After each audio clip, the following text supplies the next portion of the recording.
Kantor Wilayah Kementerian Haji dan Umrah, Kemenhaj, Jawa Barat memastikan kendala pasokan air di Asrama Haji Jawa Barat, Kecamatan Loh Bener, Kabupaten Indramayu, telah teratasi sepenuhnya. Kabaktu Kantor Wilayah Kemenhaj Jabar, Elvin Fahridas, mengakui bahwa tahun lalu pasokan air menjadi kendala utama selama pelaksanaan ibadah haji di asrama tersebut. Saat itu, instalasi pipa ke kamar-kamar penginapan belum terpasang lengkap, sehingga hanya mengandalkan tangki PDAM yang rentan kekurangan jika tidak terpantau. Tahun ini, 4 gedung penginapan di Asrama Haji Indramayu telah dialiri air PDAM 100%, termasuk pipa hingga setiap kamar yang akan ditempati jemaah.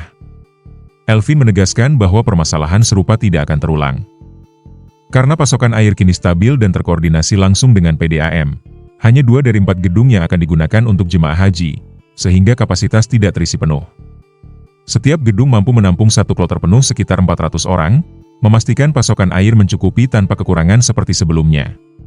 Koordinasi dengan PDAM juga menjaga kestabilan suplai sepanjang musim haji.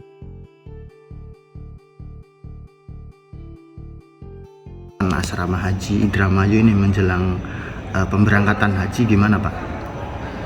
Pemberangkatan haji tahun 1447 Hijriah ini insya Allah akan dimulai tanggal 21 April 2026 itu kloter pertama masuk ke asrama haji dan akan terbang kloter pertama itu tanggal 22 April 2026. Yang akan berangkat dari asrama haji Indramayu ini atau embarkasi Kertajati ini itu ada 40 kloter. Jadi rata-rata itu satu harinya 2 kloter dan akan berangkat melalui Bandara Kertajati. Dan yang berangkat dari embarkasi Kertajati ini ada sekitar 17.600 orang. Dan yang kabupaten kota yang akan berangkat di sini ada sekitar 19 kabupaten kota. Itu Jawa Barat aja atau termasuk Jawa Tengah juga Pak? Jawa Barat saja. Jawa Barat aja. Nah Pak, untuk kondisi fasilitas di asrama haji Indramayu sendiri gimana Pak? Untuk kesiapan pemberangkatan dan pemulangan jemaah haji, asrama haji ini insya Allah sudah siap dalam hal akomodasi dan sarana prasarananya. Di asrama haji Indramayu ada tersedia 4 gedung untuk penginapan jemaah haji. Masing-masing gedung itu mempunyai kapasitas sekitar 400 orang, jadi hampir 1 kloter.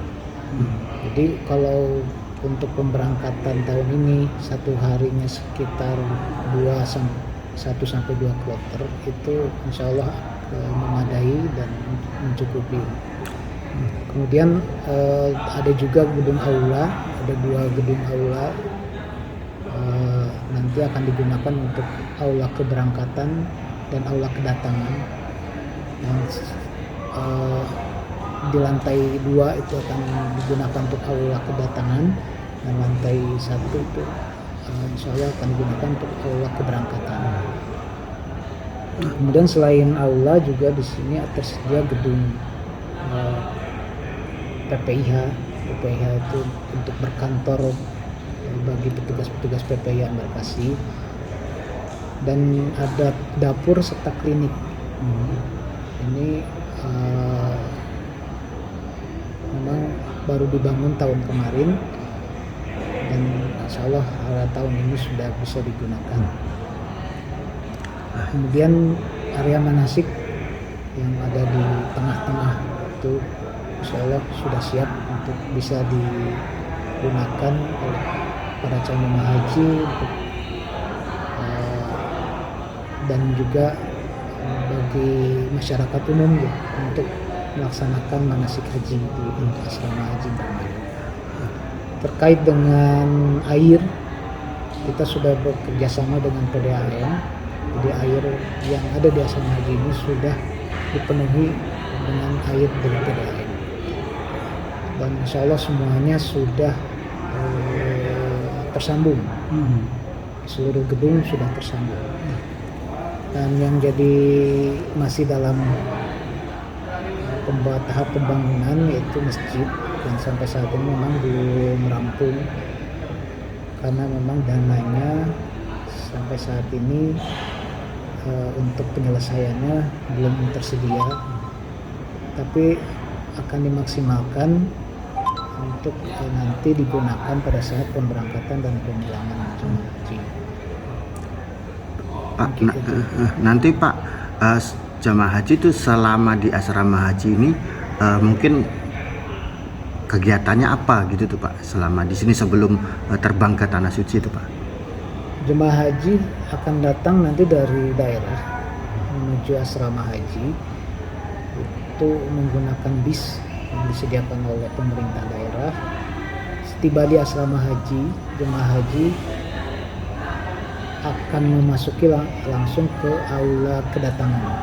Nah, di aula kedatangan ini jemaah haji akan menerima layanan yang disebut dengan one stop service, yaitu layanan pemeriksaan kesehatan, kemudian layanan pembagian perlengkapan jemaah seperti uang identitas, uang living cost, lalu paspor, dan juga akan diberikan kartu nusuk, kartu identitas yang nanti akan berisi informasi-informasi jemaah yang digunakan untuk akses masuk ke area Masjidil Haram. Nah, setelah itu jemaah haji akan masuk ke kamar masing-masing untuk istirahat sambil menunggu pemberangkatan. Selama di asrama haji, jemaah haji akan mendapatkan 3 kali makan dan 2 kali snack. Selain itu juga di asrama haji tersedia layanan untuk pemeriksaan kesehatan, kemudian pemeriksaan barang bawaan, koper dan tas kabin. Dan sebelum keberangkatan, jemaah haji akan masuk ke aula keberangkatan untuk kemudian nanti dilepas menuju ke bandara. Download Tribun X sekarang, menghadirkan lokal menjadi